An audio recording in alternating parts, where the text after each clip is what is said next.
हे नंद बाबा, ये वृंदावन में विहार करेगा इसलिए वृंदावन बिहारी कहलाएगा। रास नृत्य का प्रेमी होगा इसलिए रास बिहारी कहलाएगा। किसी पर्वत को छोटे सी उंगली कनिष्ठिका पर धारण करने के कारण यह गोवर्धन कहलाएगा, गोवर्धनधारी कहलाएगा। कामदेव भी इसके काम को देख करके मोहित हो जाएंगे इसलिए यह मदन मोहन कहलाएगा। और हे नंद बाबा, सभी के मन को मोह लेगा इसलिए मदन मोहन कहलाएगा। भक्तों का दृढ़ तारण करेगा इसलिए तारणहार कहलाएगा। गौओं का पालन और पोषण करेगा इसलिए पालनहार कहलाएगा।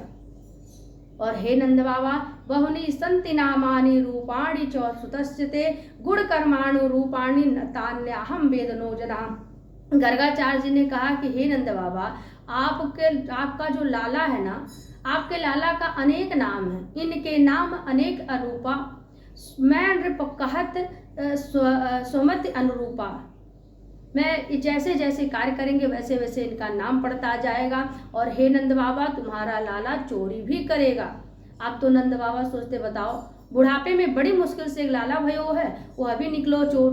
गर्गाचार्य जी महाराज कहते हैं, हे नंद बाबा, चिंता ना करो, आपका लाला चोरी तो करेगा किंतु धन संपत्ति की चोरी नहीं करेगा, क्योंकि ये माखन का प्रेमी होगा इसलिए माखन चोर कहलाएगा। इसका नाम माखन चोर होगा।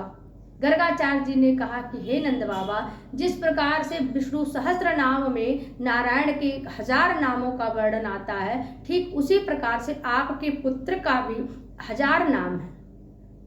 और ये गुण में, कीर्ति में, बुद्धि में, विवेक में, बल में, सुंदरता में, ऐश्वर्य में आपका पुत्र जो है भगवान विष्णु के समान है। देखिए, गर्गाचार्य जी महाराज ने स्पष्ट रूप से नहीं कहा कि आपका जो लाला है, आपका जो पुत्र है वो विष्णु है, साक्षात नारायण है।